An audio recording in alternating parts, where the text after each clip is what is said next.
Oke, selamat datang di video pertama dari playlist Langchain kali ini. Di video ini, kita akan membahas apa itu Langchain dan mengapa penting untuk pengembangan AI agent dan automation. Oke, mungkin kita langsung membahas definisi dari Langchain itu sendiri. Oke, secara definisi, Langchain adalah framework yang membantu kita membangun aplikasi berbasis Large Language Model atau LLM dengan cara yang lebih terstruktur dan modular. Dengan Langchain, kita bisa mengembangkan berbagai komponen seperti LLM, data sumber eksternal, dan tools menjadi satu sistem yang cerdas. Oke, jadi bisa diartikan secara definisi singkat, Langchain itu semacam library, di mana kita membuat AI agent yang lebih simple dan mudah secara penggunaannya. Kenapa belajar AI agent itu penting? Karena menurut gua, kedepannya AI akan jauh lebih pintar daripada yang sekarang.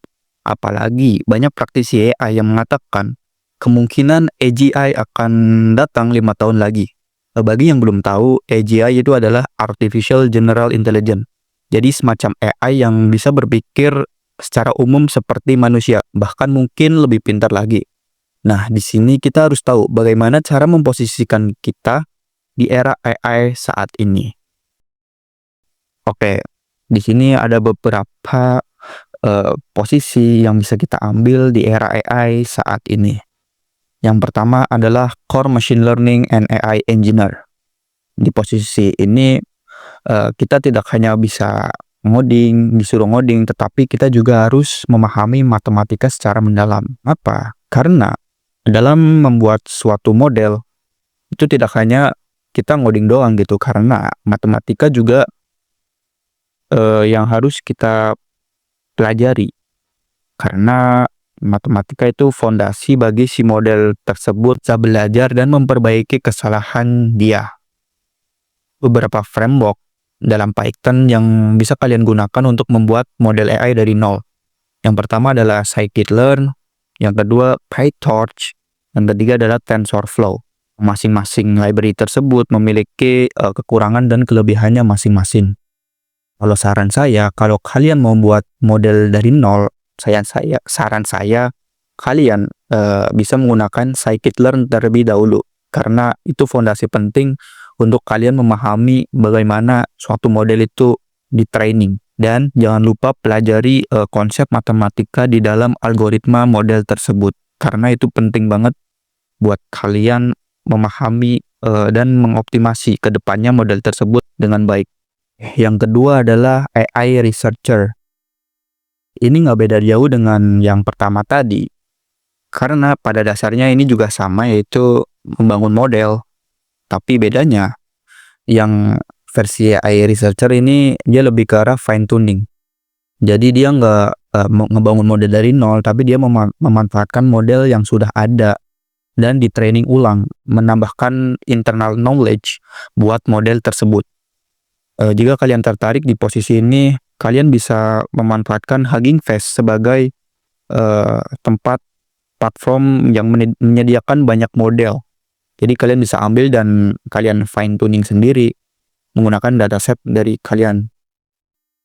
Dan kalian bisa fine tuning menggunakan Onslaught, yang dimana itu adalah framework untuk nge-fine tuning AI model.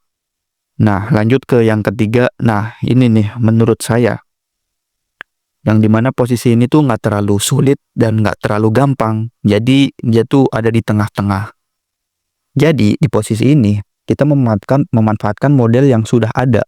Bisa dari API seperti OpenAI API ataupun dari model dari lokal. Nah, di posisi ini kita dituntut untuk mengorkestrasi atau menyatukan, mengintegrasi AI tersebut untuk menyelesaikan suatu masalah. Jadi kita disuruh untuk membuat arsitektur, bagaimana AI reasoning, function calling, menggunakan tools apa. Nah, itu kita yang tentukan secara efektif mungkin untuk menyelesaikan suatu masalah tersebut. Nah, ada beberapa library yang bisa kalian gunakan. Contohnya seperti yang akan kita bahas sekarang ini, yaitu Langchain. Nah, mungkin saya bisa menjelaskan 3 kategori teratas tersebut. Mungkin kalau untuk di bawahnya kalian bisa search informasi sendiri, karena menurut saya yang terpenting itu yang ketiga itu, bagaimana kita memposisikan diri kita di era AI saat ini. Mungkin kebanyakan dari kalian menanyakan, "Bang, AI agent itu apa sih?" Oke, di sini saya akan menjawab secara definisi singkat. AI agent adalah sebuah program komputer yang dirancang untuk secara otonom mencapai tujuan tertentu. Berbeda dengan program biasanya yang hanya mengeksekusi serangkaian instruksi tunggal. Sebuah AI agent beroperasi dalam sebuah siklus berkelanjutan. Maksud dari siklus yang berkelanjutan itu apa? Oke, jadi AI agent tuh dia bisa reasoning atau bertindak dan mengambil sebuah keputusan. Nah, keputusan tersebut yang nantinya akan memengaruhi proses selanjutnya gitu. Jadi secara singkatnya AI agent itu dia bisa reasoning, melakukan penalaran, dan melakukan mengambil keputusan. Nah, itu mirip seperti tindakan manusia gitu.